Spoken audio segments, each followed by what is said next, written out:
The 12 apostles, the closest confidants of Jesus Christ, may not have died the way we've been told. The men who walked, talked, and learned directly from the Son of God himself may not have met their end as the stories suggest. Intriguing, isn't it? For centuries, the common belief has painted a fairly straightforward picture.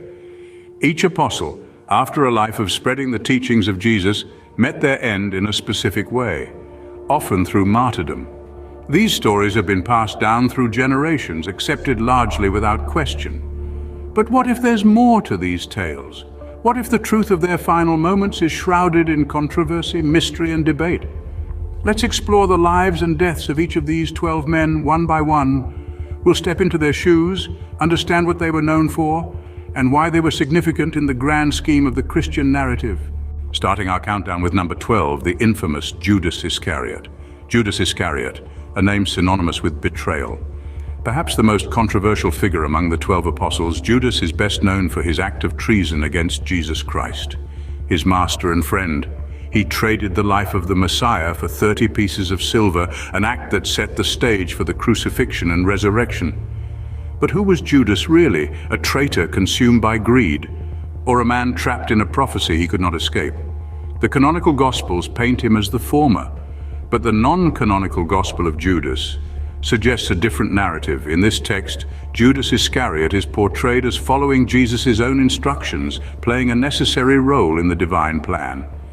Now let's talk about his death. The Gospel of Matthew suggests that Judas, consumed by guilt, returned the 30 pieces of silver and hanged himself. But the book of Acts tells a different story. Here, Judas is described as falling headfirst in a field he bought with his ill-gotten silver, his body bursting open. So was it suicide born of remorse or a gruesome accident? Historical records outside the Bible offer little clarity. Papias of Hierapolis, an early Christian author, suggests yet another version where Judas's body swelled up to such an extent that he couldn't pass through a street where a chariot could easily move. The discrepancies in these accounts have given rise to numerous theories. Some argue that the contradictions are a result of translation errors or misunderstandings. Others, more conspiratorial in nature, suggest that these inconsistencies are deliberate, meant to cover up the real truth about Judas's fate. Regardless of the debate surrounding his death, one fact remains undeniable. Judas Iscariot played a crucial role in the narrative of Christianity. His actions, driven by greed or divine command, led to events that forever changed the course of religious history. Let us now turn our attention to apostle number 11, Doubting Thomas. A fascinating figure indeed, Thomas, also known as Didymus, which means the twin, is best remembered for his skepticism. His incredulity is immortalized in the New Testament, where he demands proof of Jesus' resurrection, leading to the coining of the term Doubting Thomas. Thomas's significance lies in his embodiment of skepticism. His doubt, rather than diminishing his faith, served to strengthen it. It was his insistence on seeing to believe that led to one of the most profound encounters with the risen Christ. Jesus appears to Thomas, inviting him to touch his wounds, leading to Thomas's exclamation, "My Lord and my God!" It's a moment that resonates with all who grapple with faith and doubt, making Thomas an enduring figure in Christian tradition. As for his end, Thomas is believed to have traveled east, spreading the gospel in India.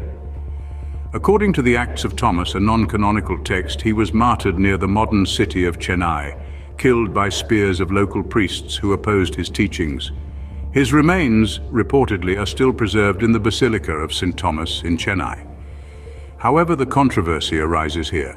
Some claim that Thomas was not killed, but rather he resurrected, much like Christ. They point to various accounts, including the non-canonical Gospel of Thomas, where he is depicted as a significant apostolic figure, having received secret revelations from Christ. Others even suggest that he traveled further east, reaching as far as China. These theories, while intriguing, are met with skepticism by mainstream historians and theologians. They argue that these accounts lack historical or archaeological evidence, yet they add to the enigma of Thomas, a man of faith, doubt, and controversy. So, who was Thomas? A doubter who became a believer, a martyr in India, or a resurrected apostle traveling to the Far East? The answers are as elusive as the man himself. Moving on to apostle number 10, we have Simon the Zealot. Known for his intense zeal and fervor, Simon was a passionate follower of Christ. His faith was so strong that it is believed he traveled as far as Persia to spread the gospel. The non-canonical Acts of Simon and Jude suggest he was martyred in Persia alongside Apostle Jude. However, some historians argue that Simon died peacefully in Edessa. This ambiguity only adds to the enigma surrounding Simon's life and death. Next, at number 9, we have Matthew the tax collector turned apostle. Matthew's background in tax collection was frowned upon by many, but he is celebrated for his transformation and authorship of the first gospel. His death, like his life, is a subject of controversy. Some accounts suggest he was martyred in Ethiopia, while others claim he died a natural death in Hierapolis. The martyrdom of Matthew describes a gruesome end involving fire and a halberd, but this is hotly debated among scholars. In the 8th spot, we find Bartholomew. Bartholomew is often identified with Nathanael in the Gospel of John. His significance lies in his faith, as he was one of the first to recognize Jesus as the Son of God. His death, however, is a grisly tale. Most sources agree that he was flayed alive and then beheaded in Armenia. The martyrdom of Bartholomew, a non-canonical text, lends weight to this account, but some argue that his death may have been less violent. At number 7, we encounter James the Less. James is often a source of confusion due to the multiple Jameses in the Bible. This James is believed to be the author of the Epistle of James. He was known for his righteousness and adherence to the Jewish law. His death, as per the historian Josephus, was stoning at the hands of the Sanhedrin. But the Gospel of Thomas, a non-canonical text, suggests that he may have been pushed from the pinnacle of the temple. Number 6 brings us to Thaddeus, also known as Lebbeus or Jude. Jude is often associated with healing and is the patron saint of lost causes. The Acts of Thaddeus, a non-canonical text, suggests a ministry in Edessa and a possible martyrdom in Beirut. However, this is contradicted by other sources that claim he died in Persia, possibly alongside Simon the Zealot. Moving on to number 5, we have Philip. Philip was a man of action, known for his prompt response to Jesus' call. His death is a subject of debate. The Acts of Philip, a non-canonical text, describes a martyrdom in Hierapolis, but the historian Polycrates claims he died peacefully in Hierapolis, making it a contentious point among scholars. At number 4, we find Andrew, the brother of Peter. Known for his strong faith and love for the cross, Andrew is said to have been crucified on an X-shaped cross, now known as the St. Andrew's Cross. The Acts of Andrew, a non-canonical text, supports this account, but some argue that he may have been hanged instead. In the 3rd spot, we have James the Greater. The brother of John, James was a fisherman before he became an apostle. He was known for his fiery temper, earning him the nickname Son of Thunder.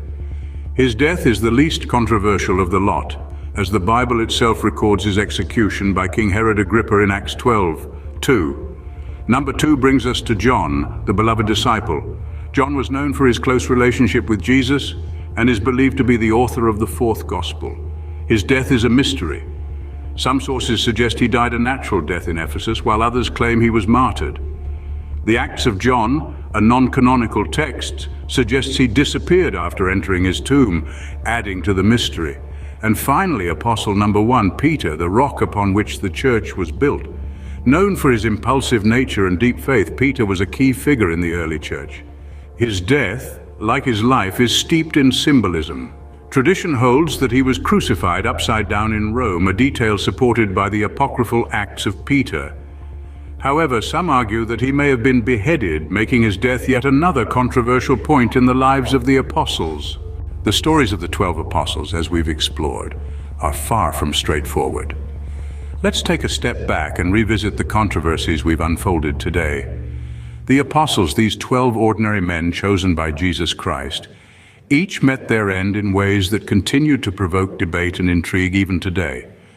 We started our journey with Judas Iscariot, the infamous betrayer whose death is as contentious as his life. The canonical Gospel of Matthew tells us that he hanged himself in despair, while the non-canonical Acts of Peter proposes a more gruesome end. Then we delved into the life and death of Thomas, also known as Doubting Thomas. He was known for questioning Jesus' resurrection, prompting a personal appearance from the risen Christ. His end, according to tradition, was by a spear in India. However, some argue that the lack of historical evidence casts doubt on this account. We've also explored the lives and controversial deaths of the other apostles. From Peter, crucified upside down, to James, son of Zebedee, executed by sword, to Andrew, who met his end on an X-shaped cross. Each story, while steeped in tradition, is also riddled with questions and differing accounts. Consider the case of Bartholomew, believed to have been flayed alive and then beheaded. Yet some ancient texts suggest he might have died peacefully in old age. Or take Simon the Zealot, who is said to have been sawn in half, yet other accounts hint at a more natural death. Then there's Matthew, the tax collector turned apostle. Tradition holds that he was martyred in Ethiopia, but some scholars challenge this, pointing to a lack of concrete evidence. And let's not forget John, the only apostle believed to have died of natural causes, though even this is contested by some. We've sifted through ancient scriptures, both canonical and non-canonical, and considered the insights of historians and theologians. We've seen how these stories have been shaped and reshaped over the centuries, influenced by the politics and cultures of the times. What we've discovered is that the deaths of the apostles are not as clear-cut as we might have believed. Each apostle's story is a tapestry of fact, tradition, and interpretation, woven together over centuries. Yet, despite the controversies and uncertainties, one thing is clear. The 12 apostles, regardless of how they met their end, left an indelible mark on history.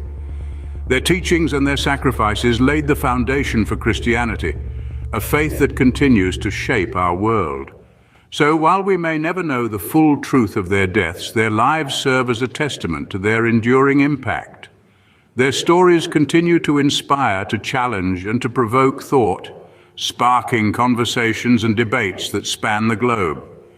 As we've seen, the deaths of the 12 apostles are shrouded in controversy and mystery, a testament to their enduring impact on our world.